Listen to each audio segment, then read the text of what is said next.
For decades, debates over sexuality and end of life have been framed as settled in advance, leaving many of us with the sense that Western societies would not merely change, but steadily accelerate away from the moral framework of Christian civilization. In both areas, sexuality and the end of life, moral change has been presented as moving in a single, predictable direction. What is often described as the steady widening of the Overton window. The sense, when it should appear, is treated as a temporary delay rather than a genuine challenge. Yet, recent developments suggest that this presumed moral trajectory is no longer holding. In both sexual ideology and euthanasia, reality itself is beginning to resist the script of inevitability.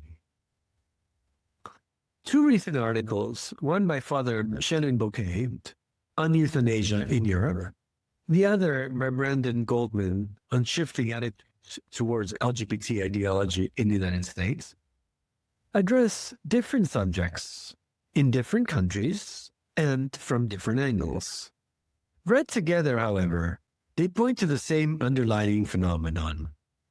Areas long presumed to be moving inexorably forward, or quote-unquote forward, are instead showing signs of hesitation, reversal, or indeed fracture, driven not primarily by religious arguments or political conservatism, but by concrete social and human consequences that no longer align with the promised narrative of progress. Writing about the French Senate's recent rejection of a bill legalizing assisted suicide and euthanasia, Father Bouquet notes how unexpected the vote was. In fact, he's right, we were all expecting this to be passed. The legislation had already passed the lower house, after all, and many assumed it would continue smoothly through the legislative process. Instead, senators stripped the bill of its death-on-demand provisions and, strikingly, moved immediately to pass legislation expanding access to palliative care. This sequence matters. It reveals that the debate is no longer framed simply as progress versus resistance. Increasingly, legislators are recognizing that the push for euthanasia rests on a false dichotomy. Either we accept pain, indignity, and abandonment at the end of life, or we normalize killing as a form of care. What has begun to undermine that narrative is experience itself.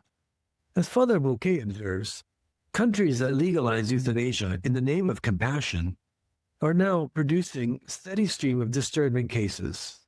Patients euthanized after withdrawing consent, decisions rushed under bureaucratic pressure, and vague standards of an unbearable suffering that quietly absorb social, economic, and relational burdens.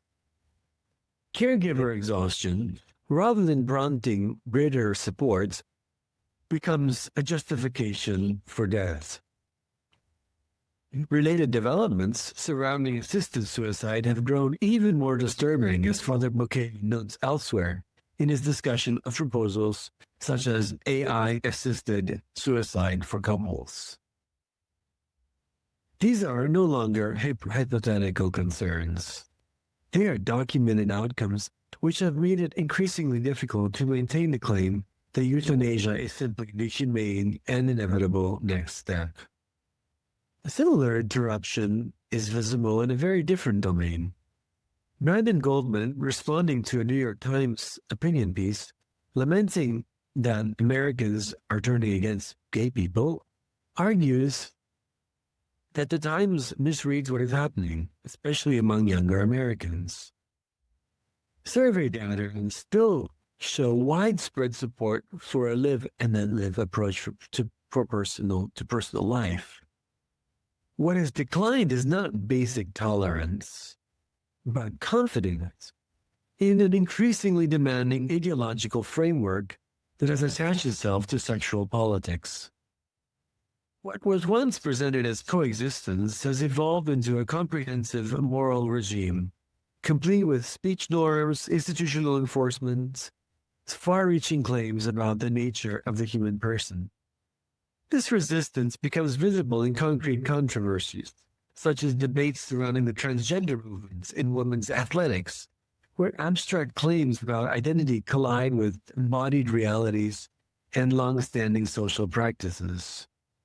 In such cases, attempts to redefine basic categories do not remain theoretical, but raise questions about fairness, safety, limits of ideological abstraction.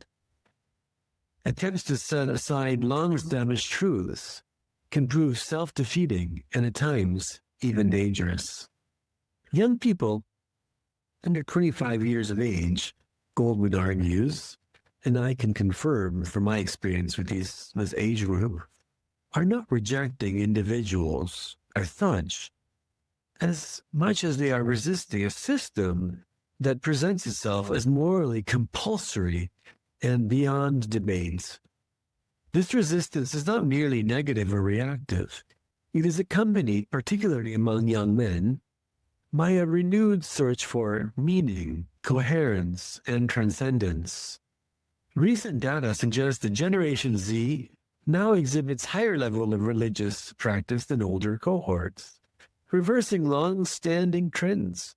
And anecdotal evidence from universities and parishes points to a notable increase in conversions to Christianity, especially among men in their 20s. In a cultural environment saturated with ideological messaging across entertainment, education, and professional life, many young people are less interested in perpetual transgression than in recovering the true, the good, and the beautiful. What draws them is not nostalgia, but the intuition that reality, order, and moral seriousness offer something more durable than endless moral experimentation. Read together, these two debates reveal a common pattern. In both cases, progressing moral claims were framed as inevitable and dissent as temporary or pathological. Yet, in each instance, reality has begun to reassert itself. At stake here is a deeper epistemological divide. Classical thought understands truth as adequatio intellectus ad rem, the conformity of the mind to the reality. Ideology, by contrast, reverses this relationship, seeking an adequatio rei ad intellectum, the reshaping of reality to fit a preconceived moral or conceptual scheme. What both debates reveal is that lived reality is proving more resilient than the theories imposed upon it. Bodies, suffering, dependence, sexual difference, and generational bonds stubbornly resist abstraction. When ideology collides with lived experience, it is ideology, not reality, that begins to fracture. Euthanasia was sold as compassion, yet increasingly pressures the vulnerable to justify their continued existence. Sexual ideology was sold as tolerance, yet has demanded and expanded into a cultural system that demands affirmation and punishes dissent. In each case, what people are resisting is not care or respect, but coercion as moral progress. This helps explain why a third path is reappearing in both conversations. In France, it takes the form of renewed attention to palliative care, accompanying the sick without killing. In the United States, it appears as a renewed interest in limits, meaning, and traditions, once dismissed as obsolete.